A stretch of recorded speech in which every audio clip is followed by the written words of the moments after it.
Tonight we're lucky to host Stephen Kinzer, who will be speaking on his latest book, just released on Tuesday. We are also pleased that Robin Young, the co-host of Here and Now on WBUR and NPR, has agreed to interview Mr. Kinzer. Robin is a Peabody Award-winning documentary filmmaker who has also reported for NBC, CBS, and ABC television, and for several years was a substitute host and correspondent for The Today Show. Robin has received several Emmy Awards for her television work, as well as cable's ACE Award and radio's regional Edward R. Murrow Award. Stephen Kinzer is an award-winning foreign correspondent who has covered more than 50 countries on 5 continents. His articles and books have led the Washington Post to place him among the best in popular foreign policy storytelling. He spent more than 20 years working for the New York Times, most of it as a foreign correspondent. While covering events, he has been shot at, jailed, beaten by the police, tear gassed, and bombed from the air. And that was prior to the current administration in Washington. So we're pleased to provide sanctuary tonight. Today, Stephen is a senior fellow at the Watson Institute for International and Public Affairs at Brown University. He also writes a world affairs column for the Boston Globe. Robin and Stephen will be discussing Stephen's new book, as I mentioned, The True Flag, in which he explores the history of the United States' role on the world stage, a subject that seems strikingly important. He focuses on the dawn of the 20th century, when the United States first found itself with a chance to dominate faraway lands. That prospect thrilled some Americans, it horrified others. The debate involved some of the most influential minds of the time, including Theodore Roosevelt, and Henry Cabot Lodge. His papers, by the way, are here at the Society, and if you haven't seen the little exhibition that Peter Drummy did in the hallway, make sure you see it on your way out, Letters Between Roosevelt and Lodge. And William Randolph Hearst on one side, and Mark Twain, Booker T. Washington, and Andrew Carnegie arguing alternate perspectives. The debate gripped the nation, and hopefully it will shed some light on the condition of America today. It is my pleasure to welcome Stephen and Robin. Thank you. Thank you so much. I just have to say, this book was thrilling to read, and here's an example of why. I often try to highlight what I think are the moments that I want to remember. I went through 2 highlighters on this book. It is so thrilling. It's thrilling to, as we just heard, hear of our past history reflected in our current time. It was also dispiriting in many ways, which we'll get to, including, my real name is Youngs with an S. It got lost years ago. But it was so kind of dispiriting to read what a jerk Teddy Roosevelt was. He is buried in my family cemetery, the Young Cemetery in Oyster Bay, and we always were very proud of that until I got like halfway through this book. So let's get right to it. A thrilling contemporary, but history and a part of history I don't think many people know about it. So we just heard who the players were. You've got Teddy Roosevelt, Henry Cabot Lodge, Rudyard Kipling, and William Randolph Hearst. On the other side, Mark Twain, William Jennings Bryan, Booker T. Washington, and Andrew Carnegie arguing. Set the scene for us, Stephen. Late 1800s, what was going on in the world? Spain had colonized Cuba. What was going on? All of my book projects are really efforts at trying to uncover untold stories. I'm looking for stories that were hugely important in history, but that for some reason have just been forgotten. So as you point out, 1898 was a moment of great change in the United States. It was the year when we decided that filling up North America was not enough, and we were going to continue expanding and jump from being a continental empire to being an overseas empire. So that story's been told many times, and that's a story with which I've been quite familiar. But what I had never realized, and this is the main discovery that led me to write this book, is that this was not an automatic or an easy decision. As a matter of fact, the United States was caught up in a huge national debate over whether this was the right thing to do or not. All of the arguments that we made about whether or not to get into Vietnam or Central America or the Middle East all originally were made at this time. So the United States signed a treaty with Spain under which we took control of former Spanish colonies. And that treaty had to be ratified by the US Senate. The battle over that ratification, it riveted the entire nation. The Senate met for 32 days to debate this treaty. Every major political and intellectual figure in America took sides. But we've more or less forgotten this debate. As a matter of fact, the decision to pursue this course, to begin pushing American military and strategic power around the world, was very narrowly taken. The Senate vote to ratify that Treaty of Paris was carried by 1 vote more than the required 2/3. And then the Supreme Court had to rule on whether it was constitutional for Americans to rule other countries and not give them any rights, not give the people there any rights. And they ruled that it was okay by a 5-4 vote.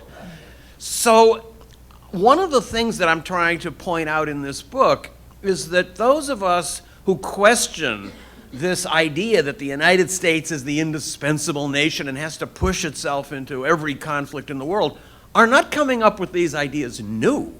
In fact, the debate is over 100 years old. This, in the history of American foreign policy, is truly the mother of all debates. The only difference between that one and this one is not the themes, it's how articulate they were. The senators on both sides are so sophisticated. They're talking about the Catiline conspiracy and Pliny the Elder in ways that you'd never expect to hear a senator speak today. Well, let's talk a little bit more about that, especially since you have people like, well, Mark Twain was a little off the stage in the beginning of your story. He enters the stage at the end, but you have the expansionists, who were, I mean, it's amazing to read this now. It's wince-inducing. They were talking about how it was sort of the white man's burden. You have Rudyard Kipling's poem to that effect, because these countries that they were thinking of were mainly people of color, savages. And when the anti-imperialists, who were based here in Boston, they had a big rally at Faneuil Hall, when they argued, what are you talking about? We have a constitution that's of the people, by the people, government of the people, by the people. People like Roosevelt and Lodge said, oh no, that's white people. But they really said that.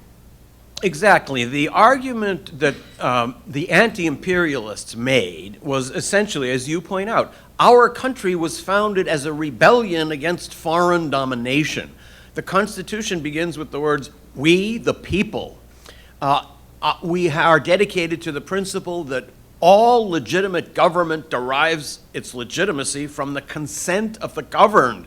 Abraham Lincoln talked about government of, by, and for the people. So how can we now go and impose our will on others? I'm going to quote George Frisbee Hoare, one of the Massachusetts senators who was strongly on the anti-imperialist side. He said, you have no right at the cannon's mouth to impose on an unwilling people your Declaration of Independence and your Constitution and your notions of freedom and notions of what is good. The other Republican senator from Massachusetts, Henry Cabot Lodge, had an answer that is also the kind of rhetoric we still hear. I do not believe that this nation was raised up for nothing. I have faith that it has a great mission in the world, a mission of good, a mission of freedom.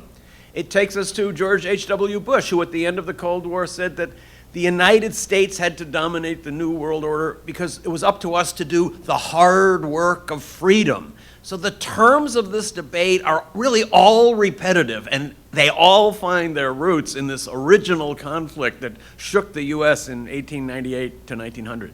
Well, and it included the Philippines. I want you to lay out that chronology for us. But Rudyard Kipling, in writing The White Man's Burden, the United States and the Philippine Islands, if I may, he writes, yes, sorry, I have to lean over this way. He writes, take up the white man's burden, send forth the best ye breed, go bind your sons to exile to serve your captives' need, to wait in heavy harnessed on fluttered folk and wild, your new caught sullen peoples, half devil and half child.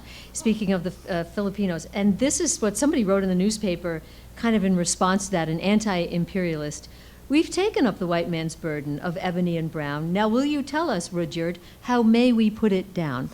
So this is the way they discuss this, both in the newspapers, William Randolph Hearst, newspapers in particular. But take us through the chronology. There was war in Cuba, even after the treaty. So take us through that. What happened was that Cuban rebels were fighting at the last stage of their war to overthrow Spanish rule.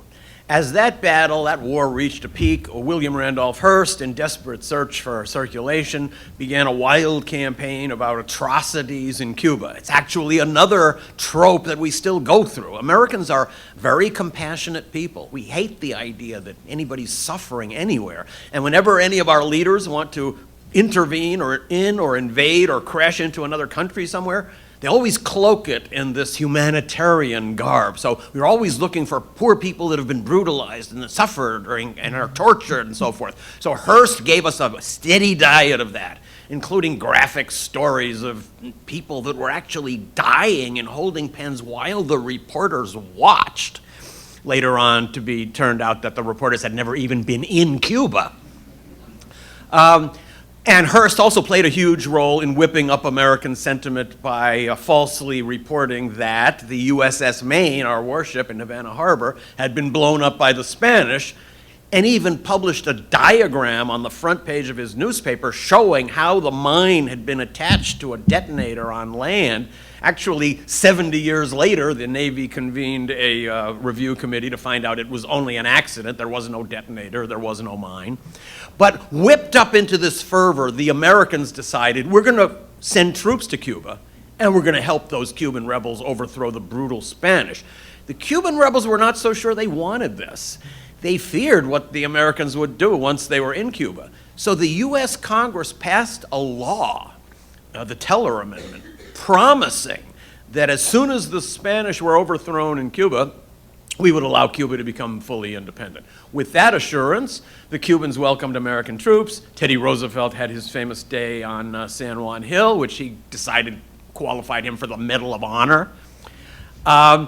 And the Americans easily defeated the Spanish in Cuba. At the same time, the Spanish fleet happened to be parked in the Philippines, an island most Americans had never heard of, and an American fleet went to destroy the Spanish fleet. Then suddenly we found ourselves in possession of the Philippines, didn't know what to do with it, but suddenly President McKinley, after getting down on his knees and having a religious vision in the White House at night, said that he had been told by God that it was his duty to go to the Philippines, take them over, and Christianize the people there.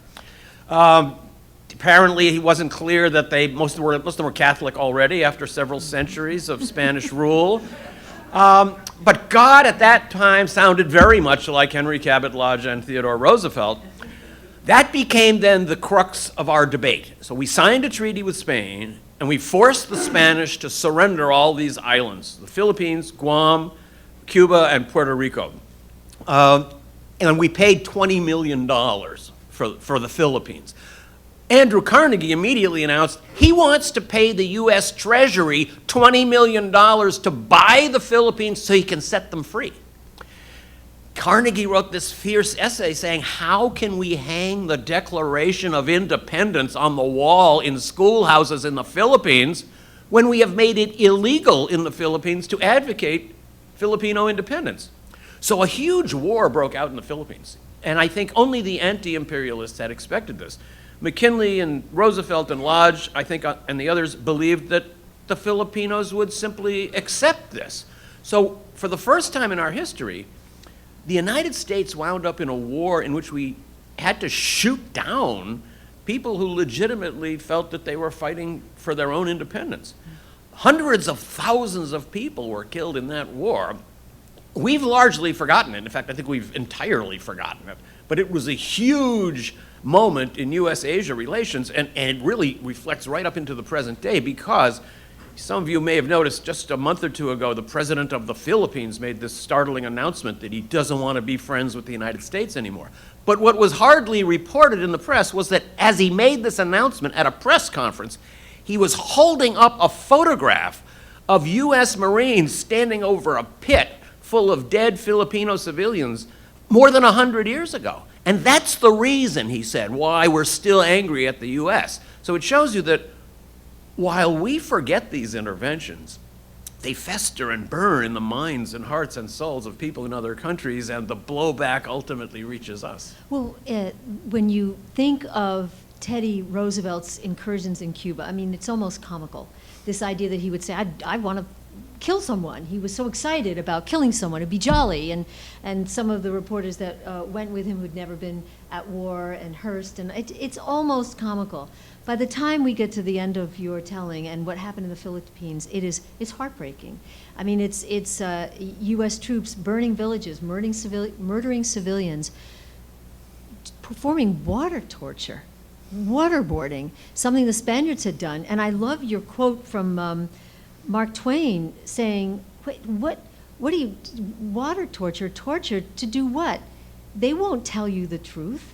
If somebody is water tortured, they're going to say whatever you want them to say." It was just chilling to hear him saying that 100 years ago. But before, this thing is in my way, can you tell?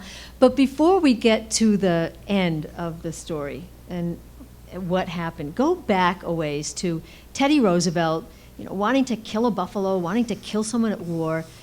Stay with Roosevelt for a while. So really, I do use Theodore Roosevelt and Mark Twain as the main figures in this conflict. Roosevelt as the epitome of the imperialist, the expansionist, and Mark Twain as the bitter anti-imperialist. So Roosevelt grew up in a very sheltered environment. He had really never gone to a classroom until he got to Harvard. He was fascinated by war, the Navy, ships, always wanted to get himself into some kind of combat. He believed that war was really the only noble pursuit for a man, and that those who pursued peace were just blubbery jellyfish who had no idea of the vigor of what life really was. Roosevelt was also a little bit humiliated by the fact that his father had paid a substitute to fight in the Civil War, so he wanted to redeem the family honor. He was desperate to kill someone in the Spanish-American War, and he finally did manage to do it. Later on, when he sent his sons off to World War I, we have a letter in which he says, "I hope they come back missing a few legs and arms between them." So he really was a person that had a fascination with war. Mark Twain was exactly the opposite. So Twain had traveled the world. He had been in places where Europeans were brutalizing local citizens, from South Africa to the South Pacific Islands. And he became a bitter anti-imperialist. This was actually my second biggest discovery in writing this book. The first discovery was that this debate ever happened. What a huge story that we've never been told.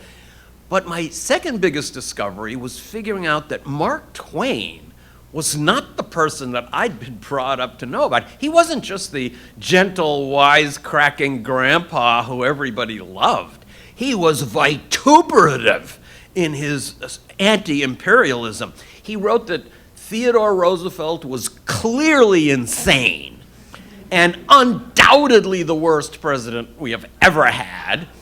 And Roosevelt returned the compliment by saying he would like to skin Mark Twain alive. I'm at that page right now. And before this, Twain said that Roosevelt was the most formidable disaster that's befallen the country since the Civil War. And Roosevelt, when he was talking to Kipling about these anti-imperialists like Mark Twain, I mean, the racism is pretty astonishing. He said, for instance, "These jackfools who seriously think that any group of pirates and headhunters needs nothing but independence in order that it be turned forthwith into a dark-hued New England town meeting." I mean, they were completely dismissive of the anti-imperialists. And Mark Twain, as you said, just rabid about the expansionists. But we're missing one piece here of why there was the expansionist movement.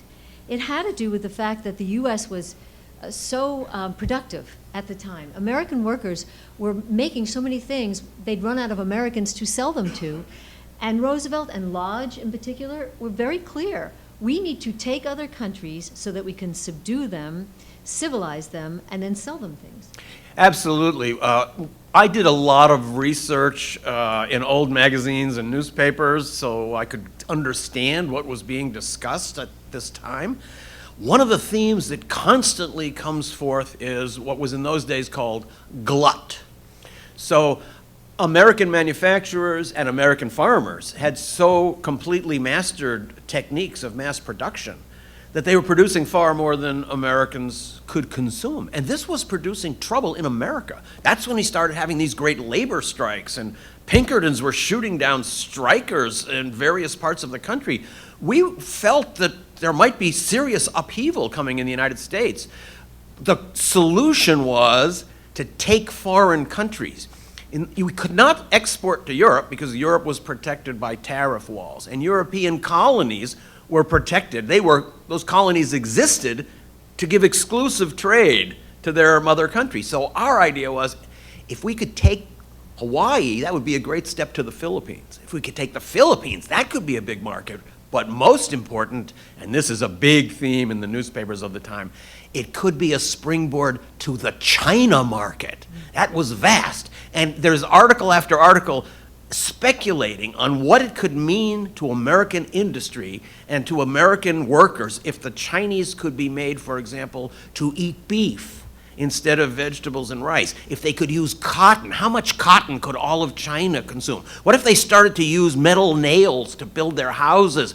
How many nails could we export there? So the specter of these giant new markets, not to mention the resources that we would come out of them, as one senator came home with a big glistening nugget of gold from the Philippines to show what we could get, were definitely very important factors in enticing us into this new imperial career. Well, but then it starts to unravel in different ways.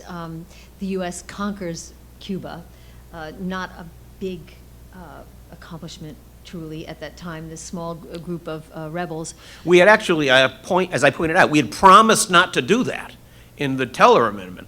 And then came this big question, well, we're not going to let Cuba become independent because we've discovered that the rebels there want to limit the amount of foreign goods that can be sold in Cuba. They want to take over the giant plantations and cut them up and give the land to peasants.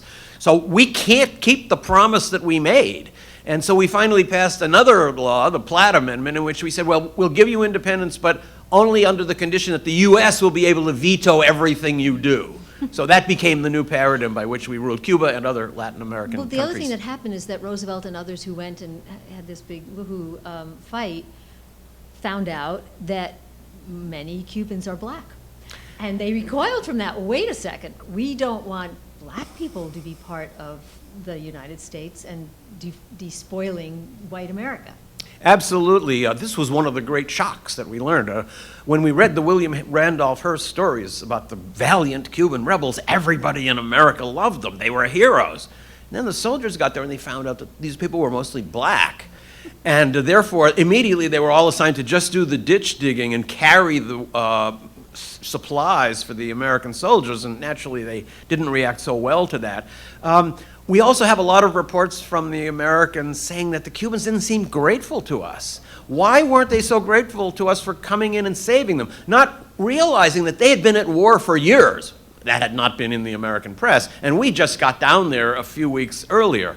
So you can actually trace some of the photos, for example, of one of the black commanders of the Cuban rebels, Antonio Maceo.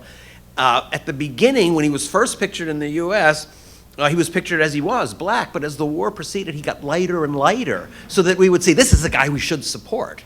So it really is true that the shock of learning that black people would be involved in government in Cuba if we allowed Cuban independence was one reason we decided Cuba can absolutely not become independent. It's as you said earlier, we had this view that as one senator said in his speech on the Treaty of Paris, the opposition tells us that we ought not to govern a people without their consent. I answer, the rule of liberty, that all just government derives its authority from the consent of the government, applies only to those who are capable of self-government. We govern our children without their consent. This is the same attitude we took towards people that were not white. That's the real undertext here, and it's not very deep below the surface. White people are capable of governing themselves. Dark-skinned people are not, and therefore we have to go in, even though they're not asking us. And President McKinley had to square this odd circle. How can Americans justify doing this in the Philippines? And he came to Boston to make the speech at Mechanics Hall, right where the Prudential Center now is. It was the biggest banquet ever staged in the history of the United States. Over 2,000 people served in there. And at that speech, McKinley had a great line, which you could hear again today. He said about the Filipinos now, did we need their consent to perform a great act for humanity? We had it in every aspiration of their minds, in every hope of their hearts. So here he's saying that the people who most need to be dominated by the United States are the ones who are so backward that they don't even realize they need our help. And enter Booker T. Washington. Now, he steps to the podium at some of these rallies and says what? Booker T. Washington was the leading African-American figure during that era. And of course, he was focused on the struggle of colored people inside the United States. But as you see from reading African-American newspapers during that era, they had a great interest in what was happening in Cuba and the Philippines, and a great sympathy for the natives there, much more so than the mainstream American press. So Booker T. Washington actually stood up at a speech when McKinley was giving a big address in Chicago and pointed out that there was, as he put it, a cancer growing in American society, and that as long as we were oppressing people in other countries, we would then view with apathy the idea of doing that here at home.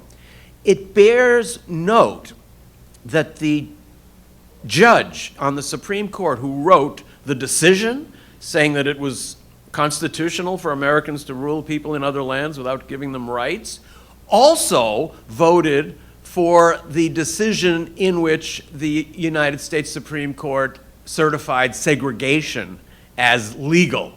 So it made sense, actually. There's a connection. In both cases, you're saying that not everybody under American rule deserves the same rights as white people. Roosevelt, he makes his way to Secretary of the Navy with the help of Lodge. It's amazing to see how they sort of blatantly maneuver their way up to the vice presidency. So now you have Roosevelt as vice president. You have Mark Twain returning from overseas. He'd originally supported, as many had, the war in Cuba because, again, he thought this was liberating people, and he quickly realized what was going on. You have Mark Twain taking on Roosevelt and President McKinley and others at banquets where sometimes Roosevelt was in attendance. Describe that scene. It's really quite remarkable. Mark Twain was really feisty, and I now see him as a very serious thinker on great global political issues, not just a gentle humorist. So he did give a speech in which he addressed Theodore Roosevelt directly. He gave a speech in which Winston Churchill was present, and he admonished Winston Churchill. He actually said, "Thank you for pointing out that the United States and Britain are brothers. I would admit that what we're doing in the Philippines is like what you're doing in South Africa, so sure, we are kin in sin." Later on, Mark Twain published some vituperative pieces, including one which to me reads almost like an obituary for the United States after the Congress does decide to go ahead on this imperial path. Think if you could write this today. "It was impossible to save the great republic. She was rotten to the heart. Lust of conquest had long ago done its work. The government was irrevocably in the hands of the prodigiously rich and their hangers-on. The suffrage was become a mere machine which they used as they chose. There was no principle but commercialism, no patriotism but of the pocket." He's lamenting the situation 100 years ago, and it sounds like we haven't come too far. Well, here is a bit of Mark Twain when he realizes that Roosevelt is. Here's a bit of Mark Twain when he realizes that Roosevelt is right in the room with him. He's speaking at another kind of banquet, Toastmaster at a dinner.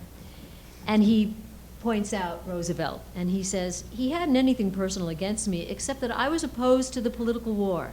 He said I was a traitor and didn't go to fight in the Philippines. That doesn't prove anything. That doesn't prove a man is a traitor. It would be an entirely different question if the country's life was in danger, its existence at stake. Then, that's one kind of patriotism. We'd all come forward and stand by the flag and stop thinking about whether the nation was right or wrong. But when there's no question that the nation is in any way in danger, but only some little war a way off, that it may be that or the question of politics, the nation is divided. I'm trying to picture that room. I'm trying to picture the squirming in the seats as he said that to Roosevelt. People were very unhappy. His first public speech at his favorite club in New York when he came back from Europe was one in which he said, "We have sent our soldiers out to do a bandit's work under a polluted flag."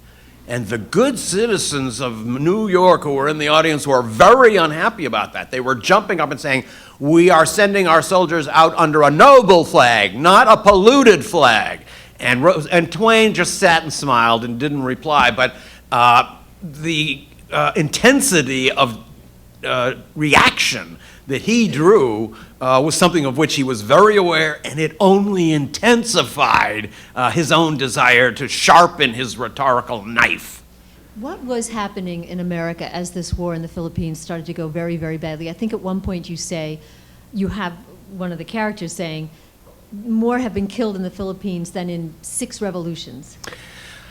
The war in the Philippines did not turn out the way Americans thought it would. We thought, excuse me if you're comparing this to anything else, we thought they would greet us with flowers. We thought it would be over in a few weeks. We would just get rid of the tiny elite of bad people, and the natural pro-Americanness of the locals would flower, and they would love us and be grateful. In fact, the opposite happened. A full-scale rebellion broke out in the Philippines. And at this time, opposition to the war and the expansionist project was being led by an organization that was hugely active and well-known in the United States then, but that we've completely forgotten, and that was the Anti-imperialist League. All these people like Carnegie and Jane Addams and Booker T. Washington, Samuel Gompers were all vice presidents, very active leaders in the Anti-imperialist League.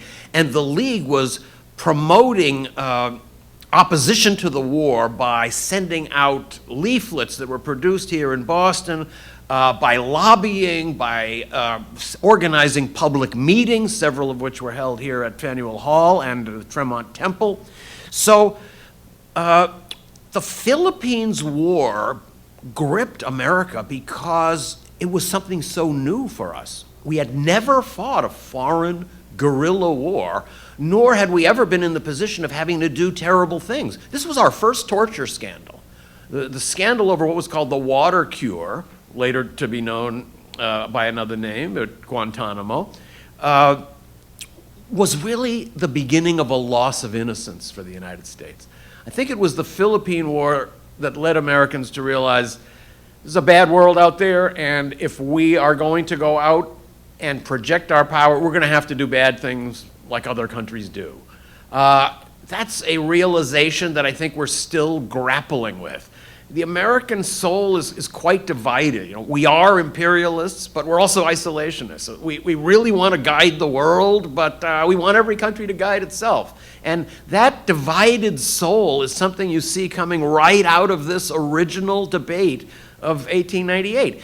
Or you could take it even back further to 1630 with John Winthrop. What did he mean when he said, "We shall be as a city upon a hill, and the eyes of all people are upon us"? So did he mean we should go out in the world and redeem it and make it better? Or did he mean, no, we should create a virtuous society at home and see if it could become a model to others? We still haven't decided that, and that shapes our divided approach to the world right up to this day.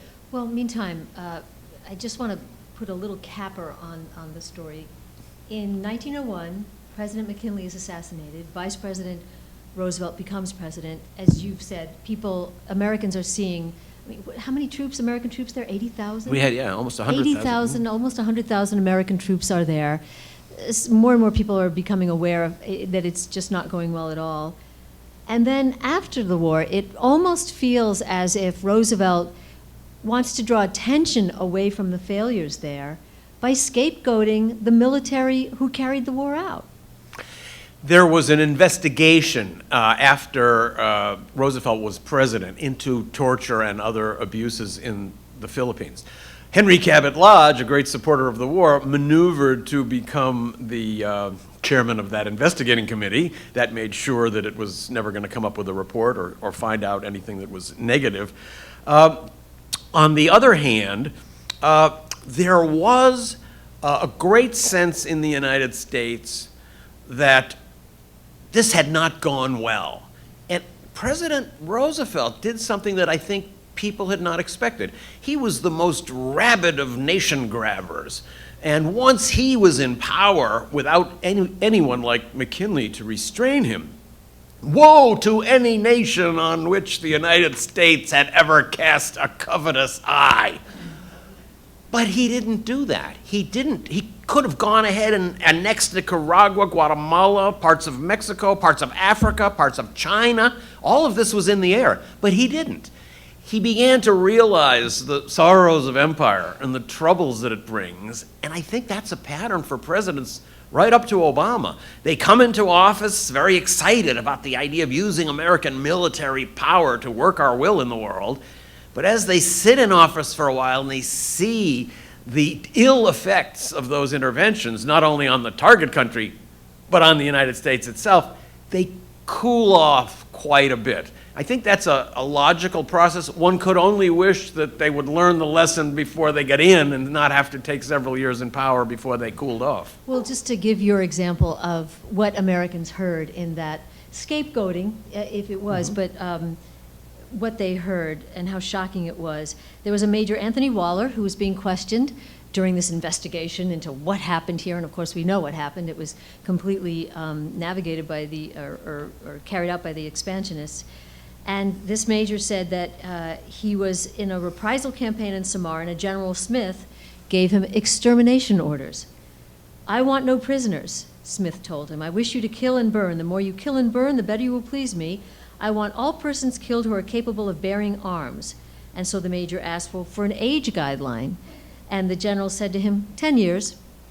"Persons 10 years and over, are those designated as being able to bear arms?" "Yes." And then the major went on to say he was ordered to make it a howling wilderness, and his men complied, razing every village and massacring the civilians. How did that hit at home? As I say, I think it was a loss of innocence for Americans. We began to think, well, we've now entered into this new career, and these are the things we have to do.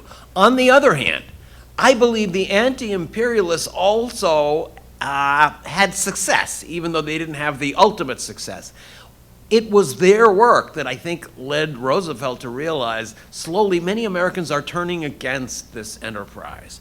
So I think that the shock of realizing what Americans had had to do in the Philippines helped assure that this last burst of annexation this first burst of annexation would be the last. Now, we continued to intervene in countries in other ways, but we didn't go ahead and seize them as colonies the way we did with the Philippines and Puerto Rico and Guam. So the anti-imperialists always wound up losing in the end, the great battles, but they have still been a major force in American politics. You can trace them up right through liberal Democrats like George McGovern and conservative Republicans like Ron Paul. They're all advocating this same view. One difference, though, and this is a little bit depressing when you think about what's happened over these 100 years, is this. In the period that I write about in The True Flag, so 1898 to 1900, the American elites, the prominent figures in America, were deeply divided over the question of whether it's a good idea for the U.S. to project its coercive power around the world, or whether that's a bad idea. Now, you don't see that division. In Washington, it's all monochromatic. The idea that the U.S. is the indispensable nation, that we have to be involved in every conflict in the world, that where we are present, there becomes peace and security. Where we are absent, there is darkness and everyone lives in chains. This view is shared widely in Washington. American influence is always benign. Everybody is waiting for our help. We can make situations better. This is a view that is shared by Democrats and Republicans. You won't find so much difference between the view of a John McCain and a Hillary Clinton, for example, on these issues. Liberals and conservatives pretty much share these assumptions. Every think tank in Washington, with very few exceptions, shares them. And the media, I'm sorry to say, is also beating these drums. So one thing we've lost from the period of more than 100 years ago is this great debate among our leading figures. In fact, all of our leading political and intellectual figures, with very few exceptions, tend to be on the side that believes America really is the indispensable nation. And if we are not involved everywhere in the world will go crazy. We'll have disasters. We are the only force standing between the world and chaos. So that's a widely shared view now. And this view that I mentioned earlier of George Frisbee Hoare, you have no right at the cannon's mouth to do this, is not widely shared. And actually, it's from that perspective that I took the title of my book. This was if the big discovery of my book was that this debate happened, and the second was the real Mark Twain, the third interesting discovery for me was a guy that I had never heard of, Carl Schurz, who was one of the most fascinating immigrants to the United States during the 19th century. He came from Germany, where he had fought in the 1848 revolutions. He became a Civil War general. He was a U.S. senator, first U.S. senator born in Germany. He was Secretary of the Interior. Very popular, famous figure, would have been known to all Americans in the latter part of the 19th century. And so my book, The True Flag, takes that title from a line that Carl Schurz delivered at a speech at the University of Chicago. Let us raise high the flag of our country, not as an emblem of reckless adventure and greedy conquest, of betrayed professions and broken pledges, of criminal aggressions and arbitrary rule over subject populations, but the true flag, the flag of George Washington and Abraham Lincoln, the flag of the government of, for, and by the people, the flag of national faith held sacred and of national honor unsullied, the flag of human rights and of good example to all nations, the flag of true civilization, peace, and goodwill to all men. That's the view that is rarely expressed in the corridors of power in the United States, and part of the purpose of my book is to recover the richness of that dialogue so that we can use it as a basis on which to make our arguments today. How interesting those words were spoken by an immigrant. Stephen Kinzer. Stephen Kinzer. Thank you. Thanks.